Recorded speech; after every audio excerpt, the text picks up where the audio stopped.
How's everybody doing? Yeah, it's great to see you. I appreciate those of you guys that prayed for me last week. On Saturday, I got the flu, which I know many of you have gotten. Whoever gave it to me, I'd like to publicly thank you. So anyway, but I'm feeling great now. So thanks in great respect to you guys praying for me. I do appreciate that. But a couple months ago, I was speaking at this conference. I was actually hosting a conference in Orlando, and a bunch of pastors were coming in and from all over the country, and what they wanted to hear about was what happens at Calvary and kind of what we do and whatnot. So I was sharing all that, and so Pastor Mark was with me when we were teaching this, and my family was with me as well. And because of the crazy schedule, I mean, I was speaking several times a day at this conference that we were doing, and so Mark and I ate at the same restaurant for every meal because it was so easy, and our kids were with us, so kids ate free too. So that was probably the other thing that kind of put it over the top, is that hey, let's go this place. Really, again? Yeah, the kids are eating free, so let's go. And but anyway,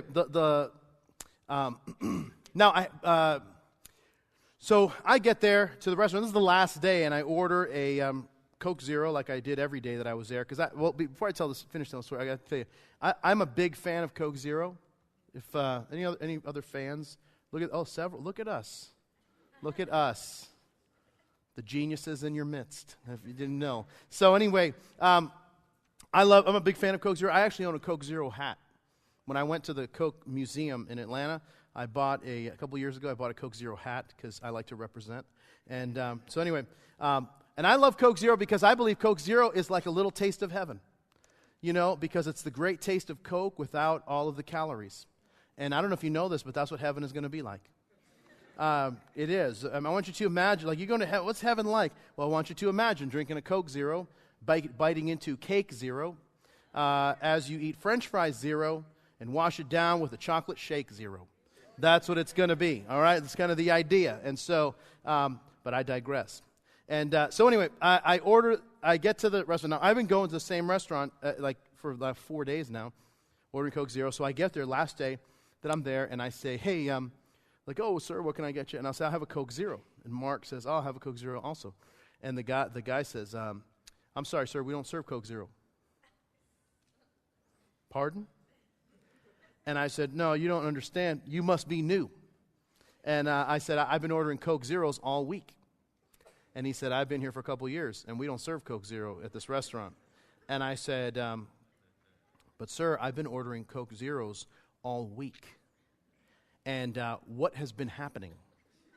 And is it possible that the servers that I've been talking to, is mostly this one guy, is it possible that maybe he went to a different restaurant and got me the Coke Zero? And he's like, well, I said, is it possible he went to a local convenience store and bought me a Coke Zero? Or maybe there's a stash that you don't know about. And he's like, sir, I'm sorry. I've been at this restaurant for so many years, and we've never had Coke Zero here. And I said, sir, I just have one other question that I'd like to ask you then. What have I been drinking all week? And now the weird part is that the night before, we had we had dinner, and I was telling Mark, and I'm like, Mark and I were both commenting on, this was the best Coke Zero we'd ever had. And I'm like, man, you know how sometimes it tastes a little different, but this one tastes exactly like Coke. And little did I know, because it was. And I have been drinking 93 octane the whole week. And anyway, it was something. I don't know what it was, but it was something. And but now I don't know if you ever been bummed out because you're trying to do the right thing. Right? I mean, because my wife doesn't drink that. She's like, oh, I don't drink it. I don't like the chemicals. And I'm like, well, I don't know about the chemicals. All I know about the chemicals is that they're delicious. And now, but I don't know if you ever had that happen to you. You try to do the right thing, and then you find out that you get the wrong outcome. And maybe you're like, no, I'm gonna do the right thing, but you end up getting in trouble for it. Right? I mean, that's a terrible feeling. And the reality is that you and I live in a fallen world, a broken world. And sometimes there are consequences to doing the right thing. And the question is, listen, this is really the question is that will we still do the right thing will we still honor God even in the face of knowing that it will bring trial and bring difficulty into our lives? And that, I believe, is the point of the story that's before us. And the story we're going to read is, I believe, one of the most amazing stories in all the Bible. And if you're a person that doesn't believe in miracles, and this is going to be a bit of a tough one for you, but if you believe that God is able and at times willing to invade the natural order of things and do what we cannot do, then your world gets a whole lot bigger. And so we're going to talk about what a miracle is and why God does miracles. I remember the first time explaining to my oldest daughter, Mia, who's almost 8. She was about 3 at the time, and she was asking me about what is a miracle, because every morning we read the Bible, and well, actually now they read the Bible to me, and then we talk about it, but we're talking about what a miracle is, and she's like, Dad, what's a miracle? And I said, well, it's when God, there's a natural order of things, but God intervenes in the natural order of things and does something for us that we could never do for ourselves. And so we talked about, God parting the Red Sea for the children of Israel. We talked about Jesus feeding the 5,000, and that one really stuck with her. Like, wow, just a couple of loaves and 2 fish, and he was able to feed all those people. And so anyway, the next day, we're having breakfast, and she says, I say, Mia, what would you like for breakfast? She says, can I have Frosted Flakes? And this is back when my wife still allowed Frosted Flakes in the house. She has since banned that and many other things. Now we have the Whole Foods brand, which it tastes half as good, but luckily costs twice as much. And so, anyway, she says, can I have Frosted Flakes? I said, we don't have any Frosted Flakes. She says, oh, but don't worry. And she says, God, please do a miracle and provide Frosted Flakes in our home. And I'm like, Mia, that's not the way it works. You can't it's not a miracle if, Publix can do it. Or it's like miracles are not a delivery service. It's just something different. But I want to give you some facts about miracles in the Bible that I believe are important for us to understand why God intervenes in human affairs and why sometimes he will break up the natural order of things or break into the natural order of things to do a miracle. So here's a couple of things as we get started. Number one is that miracles reveal God's power. They reveal God's power. God never does a miracle just to show off. Instead, there is always a purpose. It's so that people would know who he is. In Psalm 77, it says, you are the God who does wonders. You have declared your strength among the peoples. Number two, miracles invite people to believe. Jesus performed miracles, and guess what? People started following him. And they inspired people to believe. You can't just live off of miracles, and some people try to do that, but you can't.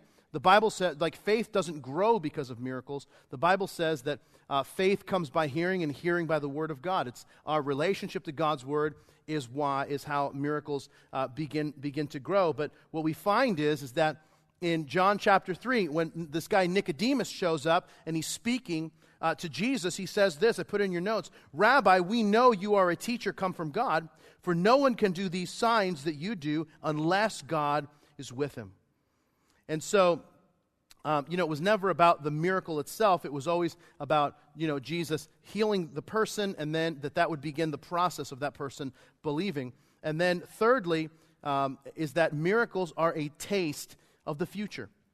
They're a taste of the future. When Jesus healed people and performed signs, it was a testament to his preaching about the kingdom of God. And so, in the kingdom of God, there isn't going to be disease or death or pain or any of that. And so when Jesus would heal someone, it was a foreshadowing of the ultimate healing that would take place when all of humanity would experience the fullness of the kingdom of God and just the entire healing that they would experience. So the real issue of healing is that do we believe that there is a God who created us who at times will supernaturally intervene in the affairs of men? And so this is one of those times, the story that's before us, where God is going to supernaturally show up and supernaturally do something different. And we're in a series of teachings here at Calvary that's we're calling Unshakable. And we're working our way chapter by chapter, verse by verse through the book of Daniel. So I'd invite you to turn with me to the book of Daniel chapter 3, which is where we're going to be in our time together. And the thing that we're talking about today is we're talking about this idea of trials and difficulties and how to overcome the trials and difficulties of life. And Because one of these moments, when we're in the midst of a trial or a difficulty or a challenge, this is when our faith can sometimes become susceptible to moving, to failing. Because we're calling on God to answer, and what happens is that we're calling on God to answer, but we're calling on God to answer in a specific way. And what happens if God does answer, but he answers in a different way than how we hoped and wanted him to answer? And what we're going to do in our time together is we're going to meet these three young men. And these three young men are going to show us that even in the midst of trials, we can have a faith that's stronger in the midst of it and actually is unshakable on the other side of the trial, maybe even stronger than we realize. So listen, if you're here this morning, this afternoon, and you are going through a difficult season, I want to tell you that you are in the right place. Because we're going to talk about how to have a faith, even in the midst of the difficult time you're going through. How to have a faith that's unshakable. How to be in a place where your connection to God and your relationship with God makes your faith something that is not able to move, that will be continually fortified and strengthened through the difficulty that you're in. So we're going to start in Daniel chapter 3 and verse 1, and here's what we read. It says, Nebuchadnezzar the king made an image of gold, whose height was 60 cubits, or 90 feet, and its width was 6 cubits, or 9 feet. And he set it up in the plain of Dura, in the province of Babylon. And King Nebuchadnezzar sent word to gather together the satraps, the administrators, the governors, the counselors, the treasurers, the judges, the magistrate, pretty much everybody, and all the officials of the provinces to come to the dedication of the image which Nebuchadnezzar had set up. So the satraps, the administrators, the governors, the counselors, the treasurers, the judges, the magistrates, and all the officials of the provinces gathered together for the dedication of the image that Nebuchadnezzar had set up. And they stood before the image that Nebuchadnezzar had set up. And then a herald cried aloud, To you it is commanded, O peoples, nations, and languages, that at the time you hear the sound of the horn, the flute, the harp, the lyre, the psaltery, in symphony with all kinds of music, that you shall fall down and worship the gold image that King Nebuchadnezzar has set up. And whoever does not fall down and worship shall be cast immediately into the midst of a burning fiery furnace. So at that time, when the people heard the sound of the horn, the flute, the harp, the lyre, in symphony with all kinds of music, all the nations, people, and languages fell down and worshipped the gold image which Nebuchadnezzar had set up. Now, if you pause there and give me your attention, I want to share with you three things about overcoming life's trials and difficulties. And that's, number one is this, is that trials many times will come from the most unlikely places. They'll come from unlikely places. Now, let me start by saying this. How many of you were here 2 weeks ago when I taught Daniel chapter 2 about the image, the image that had different types of gold? Okay, was it 7 of us here? All right, can we just say, all right, thank you. Thank you. Even those of you who weren't here that raised your hand, thank you for encouraging me. But here's the thing. So if you remember, or those of you that weren't here, this is going to be like the 30-second review of the message, is that Nebuchadnezzar has a dream. And he says, I've had a dream, I want you to interpret it for me, but there's a little caveat to it. He won't tell people what the dream is. Instead, what he does is he says, you have to tell me what the dream is, and then tell me what it means, and that's how I'll know that you're just not making it up. Because if I tell you what the dream is and you say, well, there was a statue and that means that you're a bird and whatever, and says, I know that that's not true. But you're going to tell me what the dream is, and then you're going to tell me what the dream. You can tell me the dream, then you're going to tell me what it means. And so, of all of Babylon, there's only one guy who's able to do it, and that's Daniel. Daniel prays. God gives him the dream and the interpretation, and says to Nebuchadnezzar that you had this dream, and the dream was that you saw an image. The image had a head of gold. It had arms and a chest of silver. It had belly and thighs of bronze, and it had legs of iron. And then the feet and toes were of iron mixed with clay. There was a stone that was cut without hands that struck the image at its feet, and the whole thing turned to dust. And then that stone, eventually began to rule and reign, because that stone represents the kingdom of God. And then he begins to tell Nebuchadnezzar what it means. He says, here's the deal. Nebuchadnezzar, you're the head of gold. You're a king of kings. But then there's coming a kingdom that's going to take over your kingdom later on. The Medo-Persians, they're going to come with their arms and chests. They're going to take over. And then the Greeks, the Grecian Empire will come in. This belly and thighs of bronze. And then the Roman Empire will come in later on with the legs of iron. And so he explains to him, and then Nebuchadnezzar falls down and worships. And he says, there is no other God than the God of Daniel. I mean, this is just amazing what you've done. I mean, no one was able to do this. And so he has this moment, right? So now think about this. So what is Nebuchadnezzar doing here? He has this dream. He worships, saying there's no other God like Daniel's God. But now he sets up this golden image, and what is essentially he saying? He is saying he's defying the dream that God is giving him, and that gave him in chapter 2, and he's saying, no, I'm setting up an image that's all gold, saying this, that my kingdom will never go away. My kingdom is never going to die. My kingdom will always live on. And so he builds it at 60 cubits or 90 feet tall and 9 feet wide. I mean, this is huge. Now, if I can ask you this, how many of you have ever been to the Lincoln Memorial in Washington, D.C.? Boy, better than the first service. The first service was so uncultured. You guys are very cultured. But those of you that haven't, I mean, you got to plan a trip, seriously. You got to go to the nation's capital. You're here now. All right? So you got to, now that you're here, you got to hang out, what is happening here in America. So anyway, now if you've been to the Lincoln Memorial, there's this, and if you've never been there, then go on Wikipedia, and they'll have a picture of it, and you can kind of imagine it. But when I was 13, I was living, I was 14. I was living here in Miami, and then I went to Boston to visit my dad for a couple of weeks, and my dad, we spent a week in Washington. I mean, it's probably the best time I've ever had with my dad in my whole life was that week that we spent in Washington, D.C., and toured the White House and Senate building and all that stuff. But we went to one of the things we went to is the Lincoln Memorial. The Lincoln Memorial is this massive structure.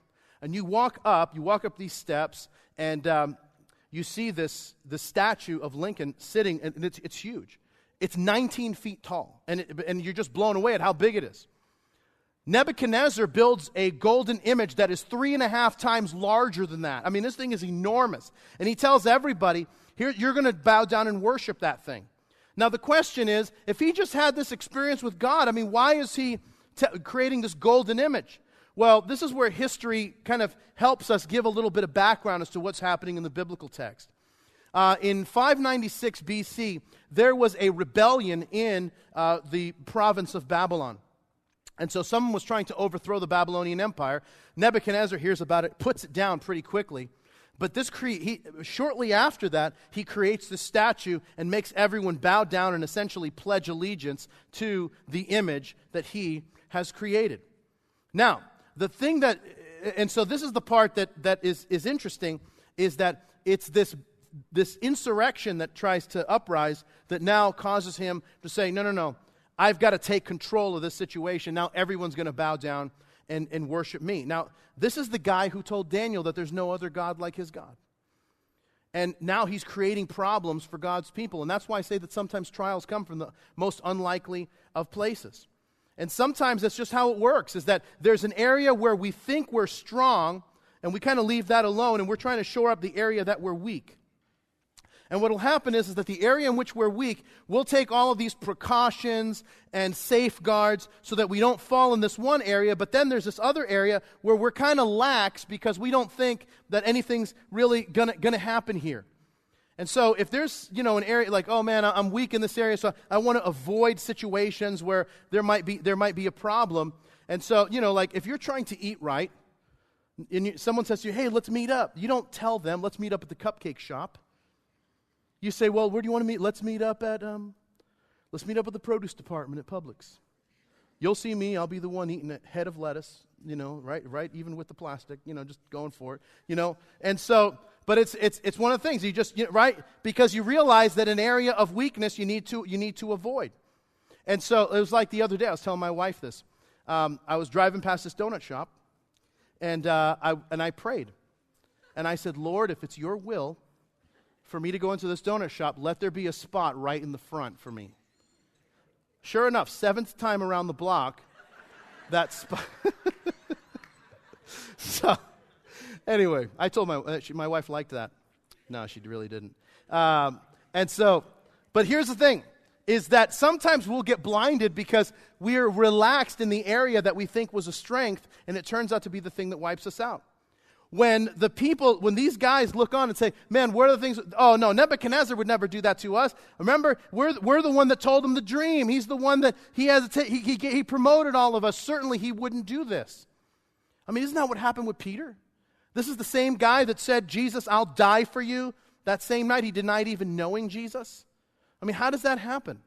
Because sometimes the trial comes from an unlikely place. The Bible says it this way: therefore let him who thinks he stands take heed lest he fall. No temptation has overtaken you, except such that's common to man, but God is faithful, who will not allow you to be tempted beyond what you're able, but with the temptation will also provide a way of escape so that you'll be able to bear it. Now, I think it's an important thing to note is that it's not a sin to be tempted. You know, everybody's tempted. Jesus was tempted, right? We see that in Matthew chapter 4. He goes into the wilderness and was tempted. But the issue is now, Jesus never gave in to the temptation, and that's why it's important for us to be vigilant and remember that the trial or whatever, or the temptation can come from anywhere. And that God gives us the power, the ability to be able to withstand it and not fall victim to it. Well, what happens next in the story? Look at verse 8. And here's what we read. Look at verse 8. It says, therefore, at the time, certain Chaldeans came forward and accused the Jews. And they spoke and said to King Nebuchadnezzar, O king, live forever.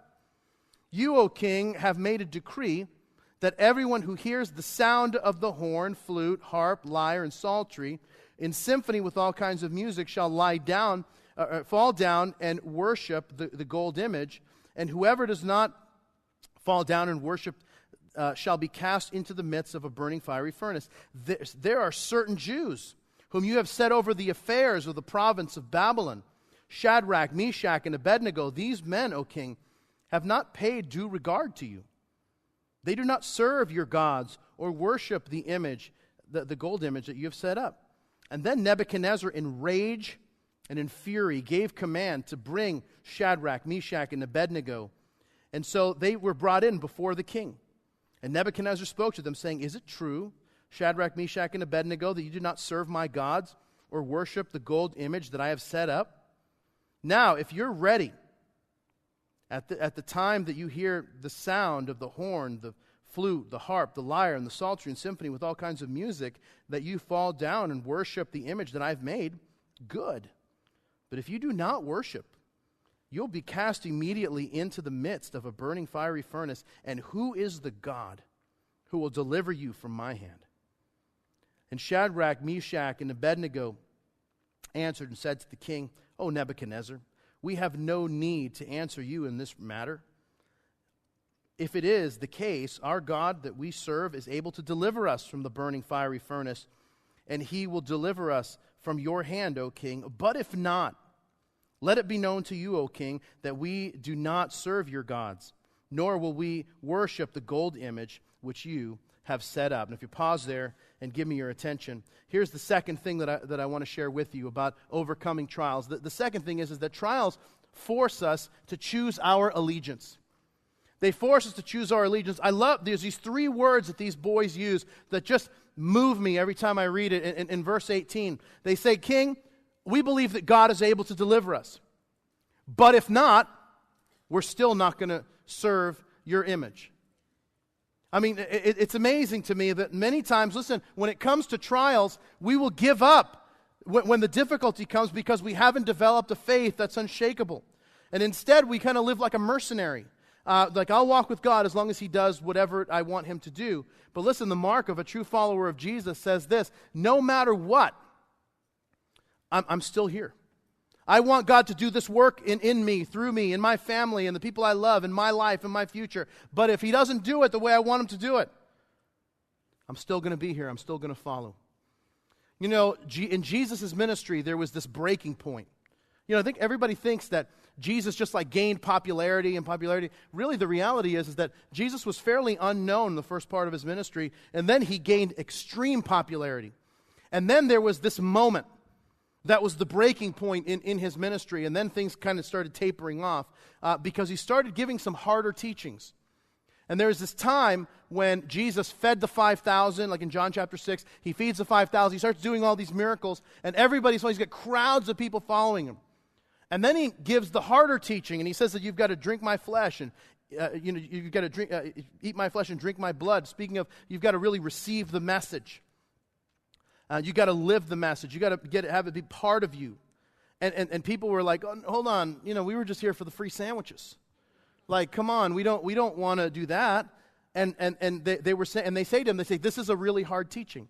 And once I tell you this, you'll never forget it as to what the turning point is. It's in John chapter 6, verse 66. So it's like, 666, devil, whatever. But in John chapter 6, verse 66, here's what it says. From that time, many of his disciples went back and walked with him no more. And then Jesus said to the 12, do you also want to go away? But Simon Peter answered him, Lord, to whom shall we go? You have the words of eternal life. And also we have come to believe and know that you are the Christ, the Son of the living God. You know what they're saying? Listen, no matter what, we hear. But if not, we love the miracles, but if not, listen, we're still here. And listen, we have to decide to have that kind of but if not attitude. Because you'll only know if you're committed when you're forced to have the but if not kind of attitude. And this is true in any area of our lives. Any area that you're deeply committed, you have a but if not attitude. It doesn't matter what happens. It doesn't matter where I'm going. I talk to people who are just like adamant about, sports, right? And it's like, hey, there's 100% chance of rain. Are you still going to go to the game? Of course. Really? Yeah, I have tickets, don't I? Yeah, but it's going to rain, right? Yeah, but it doesn't matter. I'm still going. I've told you this in the past. I've only been to one football game in my life. And it was years ago. It was 1992. It was the AFC playoff between the San Diego Chargers and Miami Dolphins. And it rained the entire first half. Like, every time I see a football game and it's raining, I relive this horrible experience. And it was miserable. The Dolphins won, by the way. It was like 31-0. That's how you know it was so long ago. It's like, it must have been years ago. Was the Bible even written back then? But here's the thing. When you have a but if not attitude, you're there. It doesn't matter what the hurdle is, you're going to be there. When you say, I'm committed to my marriage no matter what. Hey, everybody wants their marriage to go well, but when it's not going well and you say, hey, I want it to get better, but if not, I'm still here. Man, I want God to heal me and do a work in me, and I want to get better, but if not, I'm still going to walk with Him. I love what Paul writes in this passage. He says this in Acts chapter 20. He says, and see, now I go bound in the Spirit to Jerusalem, not knowing the things that will happen to me there, except that the Holy Spirit testifies in every city, saying that chains and tribulation await me. But none of these things move me, nor do I count my life dear to myself, so that I may finish my race with joy and the ministry which I received from the Lord Jesus to testify to the gospel of the grace of God. Now, this is one of my favorite passages in the Bible, and I'll tell you why. It's because the Apostle Paul, if you read the latter chapters of the book of Acts, if you read from like chapters 18, 19, then getting to chapter 20, every city that Paul goes in, he encounters a prophet, a believer, someone that says, if you go to Jerusalem, they're going to bind you, they're going to beat you, they're going to try to kill you, they're going to imprison you. And then he's now, at the end, he's at a place, here, he's at a place called Troas with the elders, the leaders of the church at Ephesus, and they're saying goodbye, and they're weeping because they're saying, we're never going to see you again. And he says these words, that, listen, I go bound in the Spirit to Jerusalem, but I know this, I don't count my life dear to myself. None of these things move me. He's saying, but if not, I'm still going. And the weird part is sometimes this doesn't even compute with us, because we think, if everyone is saying, if you go to Jerusalem, they're going to arrest you, they're going to beat you, and they're going to try to kill you, right? And then you're saying, I feel God leading me to go to Jerusalem. Like, hold on, someone's not listening to God correctly. Let me reaffirm, beat you, imprison you, try to kill you. And he's saying, yeah, but it doesn't matter. I know that I'm supposed to go. Think about it. If someone came to you and said, like, for sure, this is from God. if you go to Hialeah, they are going to beat you, imprison you, and try. I mean, first of all, that could actually possibly happen. These are all possibilities if you go there, right? But if they say, listen, if you go to Hialeah, if you go to the City of Progress, by the way, like, what kind of progress are we talking about here? I'll leave that for another time. And but like they're gonna possibly beat you, try to kill you, imprison you, and you say, and he says this, I don't care. I know that I'm supposed to go. Of course I want God to deliver me. Of course I don't want to be beaten, persecuted, put in jail, or someone try to kill me. Of course not. But it doesn't matter. Because I have this but if not kind of faith, it doesn't matter what God sends me to do because I don't count my life dear to myself. And none of these things that are going to happen move me. And listen, that's the kind of faith that God wants to build. Because listen, a faith that has not been tested cannot be trusted. But instead, when you go through the trial and you come out and you still have a faith that's real, now you know that the faith that you have was not somebody else's faith. It's not somebody else's story. It's a faith of your own, and because you have a relationship with God and you've been able to walk with Him. Well, look at what happens in the rest of the story. I will read the rest of the story and then we'll comment. In verse 19, they say, hey, no matter what, we're not going to bow to your image. Then Nebuchadnezzar, full of fury, and the expression on his face changed towards Shadrach, Meshach, and Abednego. And he spoke and commanded that they heat the furnace 7 times more than it was usually heated. And he commanded certain mighty men of valor who were in the army to bind Shadrach, Meshach, and Abednego and cast them into the burning fiery furnace. Then those men who were bound in their coats, their trousers, their turbans, and other garments were cast into the midst of the burning fiery furnace. Therefore, because the king's command was urgent and the furnace was exceedingly hot, the flame of the fire killed the men, that killed those who took up Shadrach, Meshach, and Abednego. And these 3 men, Shadrach, Meshach, and Abednego, fell down, bound into the midst of the burning fiery furnace. And then the king was astonished. And he rose in haste, and he spoke, saying to his counselors, did we not cast 3 men into the burning furnace? And they answered the king and said, true, O king. And he said, look, I see 4 men loose, walking in the midst of the fire, and they are not hurt, and the form of the 4th is like the Son of God. Then Nebuchadnezzar went near the mouth of the burning fiery furnace and spoke, saying, Shadrach, Meshach, and Abednego, servants of the Most High God, come out and come here. And then Shadrach, Meshach, and Abednego came out of the midst of the fire. And the satraps, the administrators, the governors, and the king's counselors gathered together, and they saw these men on whose bodies the fire had no power. The hair on their head was not singed, nor were their garments affected, and the smell of fire was not on them. And Nebuchadnezzar spoke, saying, blessed be the God of Shadrach, Meshach, and Abednego, who sent his angel to delivered his servants who trusted in him and have frustrated the king's word and yielded their bodies that they should not serve or worship any god except their own God. Therefore I make a decree that any people, nation, or language which speaks anything amiss against the God of Shadrach, Meshach, and Abednego shall be cut in pieces, and their houses shall be made an ash heap. That's kind of like his go-to line. And because there is no other God who can deliver like this. And then the king promoted Shadrach, Meshach, and Abednego in the province of Babylon. Now, if you pause there and give me your attention, here's the last thing I want to share with you. And that is that trials cause us to experience God in a new way. They cause us to experience God in a new way. These guys had never experienced God this way. They get thrown into the fire, and what the king is expecting to hear, he's got these guys on display. He's got all the rulers and leaders and important people in Babylon, and here's what he's doing. He's throwing these guys in and expecting them to hear the screams of those who cross the king. And what happens? They get thrown in. And they get thrown in with their clothes on, and so they don't get burned.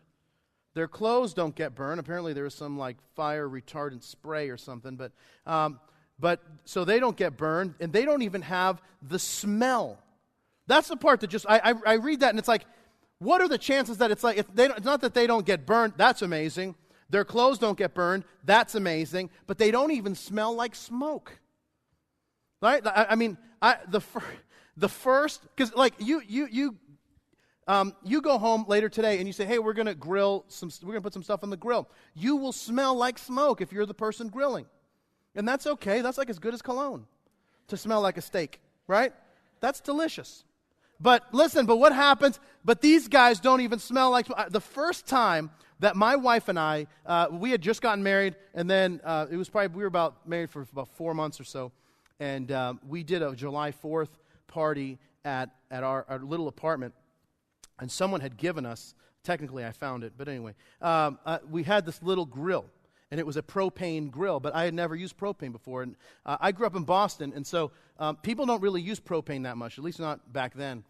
People use charcoal, and so what I was used to using was charcoal. And so I took I didn't really understand the burners and anything, but I put a bunch of charcoal in there. And then I took a bunch of lighter fluid, and I put the lighter fluid in there and really drenched it, because that's how you do it in Boston. And then a friend of mine comes out and he says, what are you doing? Why aren't you using the burners from the propane? I'm like, I've never used propane before. Oh, you just got to open it up. So I'm like, I open the thing up. And then I'm standing there having a conversation, and that this is like, you open it up right when you're going to light it, unless you want to burn your house down, and then you just leave the propane going. So I leave the propane going for a while, maybe a minute or two. And then I just light this match. And then I drop it in. And what comes out is like something worthy of like a Godzilla movie. Like, vroom! And this fire comes up and singes all of the hair on my arm off. Literally. And it was like, vroom! And I'm like, ah! I scream. And it wasn't my most manly moment, honestly, and because I screamed like a girl. And then, the people come out like, what happened? What is that? And my friends come out like, oh, because not only do they see, like, hey, what happened to your arm? It doesn't have any hair anymore. And then the other thing was, because they're like, what are all those particles in the air? Well, that was my hair, and now it's floating around. It was like a CSI dream that was happening. So all this is floating around. And then I'm still cooking food on there. I've got all this food on there. And then they're like, oh man, these burgers smell like meat and burnt hair. It was so nasty. We still ate them, but still, it was nasty. And now the thing is that, so there is this smell that is just like, oh dude, come on. It's disgusting. And here's the thing that just blows me away. Maybe that's why I'm just so blown away by that little detail, is that they're not burned. Their clothes aren't burned. They don't even smell like smoke. But check this out. The only thing that gets burned in the fire were the ropes that were binding them. They're not burned. Their hair's not burned. They don't smell like smoke. They're nothing. But the only thing that's burned are the ropes that are binding them. And listen, and in the fire, they have this experience with God that they've never had before. So much so that it's not that they weren't burned and they're banging on the door trying to get out. They're in the fire, staying there. And Nebuchadnezzar has to say, hey guys, could you please come out? I would like to have a conversation, and I can't have a conversation with you inside the fire. Could you please, come out and come here? And the thing that amazes me is that when he says, who was with them, and he says this, that it looks like the Son of God, literally, he wouldn't have understood that language, Son of God, but literally in his language it would have meant the Son of the gods. But what he realizes is that the person who is in there with them is a divine being. And what scholars call this moment in Shadrach, Meshach, and Abednego's life is what's called a theophany. A theophany is an appearance of Jesus in the Old Testament. And sometimes people are like, oh, hold on, wasn't Jesus born in Bethlehem, 2,000 years ago on Christmas? And now remember, Jesus is God, right? Part of the Trinity, Father, Son, Holy Spirit. And according to the Bible, John chapter 1, Colossians chapter 1, Jesus is the one who created everything. Now, and while he became a human being, he became God incarnate in Bethlehem, according to the Scriptures as we read.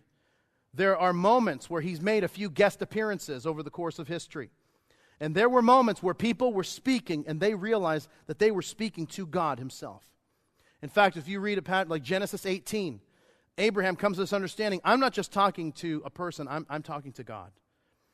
In Joshua chapter 5 is another one. And so, but here's the point that I'm making is that they would not have seen God in this way had they not taken the step to say, to have a but if not kind of faith. To say, you know what, I would love to have been delivered from this trial completely. But God didn't deliver me from it. He was with me through it. And then he was able to see God in a way that they had never seen before. 1 Peter chapter 4 says this, "Dear friends, don't be surprised at the fiery trial that you're going through, as if some strange thing were happening to you. Instead, be very glad. For these trials make you partners with Christ in his suffering, so that you will have wondrous joy in seeing his glory when it is revealed to all the world." And listen, you might be in the place of trial today. And here's what you need to know. In all of this, here's what I want you to know, is that you are not alone. You're not just going through the fire, but he is in the fire with you. He hasn't left you. You say, no, but I just want him. Why, if he's with me, why isn't he just like taken me from it? It's because he wants you to experience him in a way that you never would before. That's why the Bible says this. I love this passage, and I sometimes wonder if this is what gave Shadrach, Meshach, and Abednego the faith to believe that God would be with them no matter what. It's in Isaiah 43, verse 2. It says, "When you pass through the waters, I'll be with you. And through the rivers, they shall not overflow you. And when you walk through the fire, you shall not be burned, nor shall the flame scorch you." And I want you to think about something for a moment. Maybe you're a more astute Bible student and you've already picked up on this. But can I ask, I have this one question, and that is, where's Daniel? Right? This is Daniel's book, right? It's his deal, but Daniel's not even mentioned in this chapter at all. And so we only have a couple of options. We have the option of maybe he bowed down and worshiped the image, and I think if you read the first two chapters, you know that that's probably not going to happen. You have the possibility that maybe the king just decided to give him an exemption, and while that's possible, probably doubtful, seeing that this king was totally out of his mind. And then there's the other possibility that maybe Daniel was removed, sent on other business, sent to represent the king somewhere, but he was taken out of the way so that God could deal with Shadrach, Meshach, and Abednego in particular. And you say, well, why is that? Because I want you to notice something, that in the first two chapters, it said, like in chapter 1, verse 8, that when they're like, hey, we want you to eat some food that's not kosher, it says that Daniel purposed in his heart that he wasn't going to do it. And he says, I'm not doing it, my friends aren't doing it either. Oh, yeah, all right, yeah, we're not doing it either. And then in chapter 2, they're going to kill all the wise men and say, hey, you know what? I'm going to give the king the interpretation. And me and my buddies are going to pray. Yeah, we're going to pray. We're going to pray. Yeah, well, let's pray. But now Daniel's taken out of the way, and now these guys are able to find out if they have their own faith, if they have their own trust in God. And listen, because the reality is you can't live off somebody else's faith. You can't live off someone else's trust. You can't live off somebody else's stories. You've got to make a decision to have a but if not faith of your own. And listen, this became the moment that these guys had a faith that could not be moved, because now it was just them and God. And they were saying, listen, we're going to trust God. We love Daniel. He's our buddy. He's our pal. But we've got to have a faith of our own. And this is where unshakable faith is born. The decision to say, I'm going to trust God anyway. Even if he works differently than I want him to, I'm going to trust him anyway. And what I want you to know is, listen, that God's delays are not God's denials. Just because, man, I just don't feel like God is working fast enough. That doesn't mean he's not working, though. You see, faith is about believing what we cannot see, but know to be true. That's why the Bible says that faith is the substance of things hoped for, the evidence of things not seen.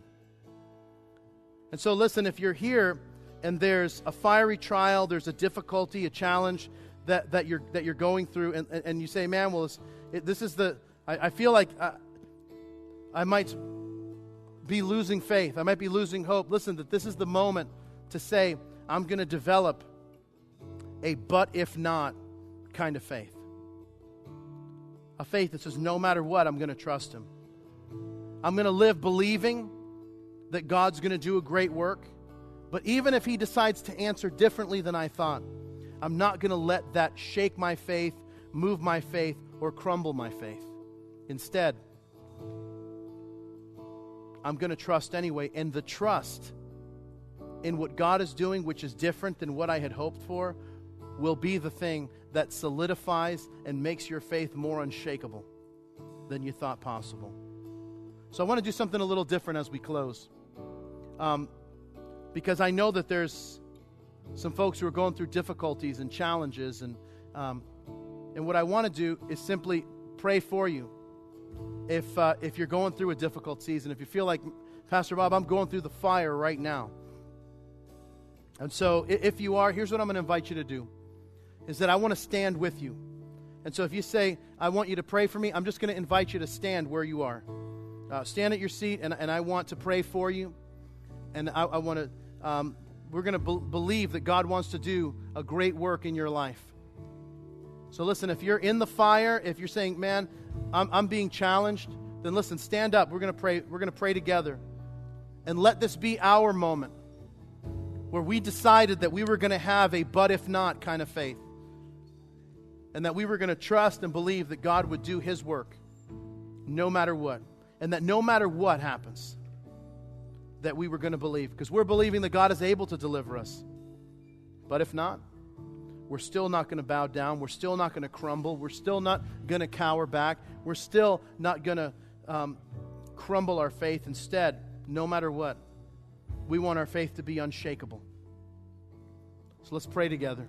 And Lord, I want to thank you for every person standing. Because Lord, we're going through challenges in life. And Lord, my hope and my prayer is that you would meet them where they are. Because Lord, they're standing on their feet.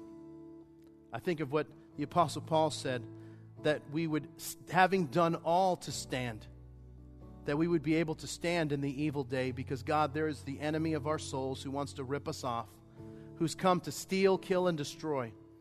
But you, Lord, have come to give us life and life abundant. And so I pray, God, fortify our faith, strengthen our faith by your word, through your Spirit, so that at the end of this trial and at the end of this difficulty, we would know that there is a God in heaven who hears, a God in heaven who answers, a God in heaven who deals in the affairs of men. And that you, God, want to transform us and fortify us and make our faith in you unshakable. So, God, do your work. Because we know, Lord, you haven't left us. You are with us.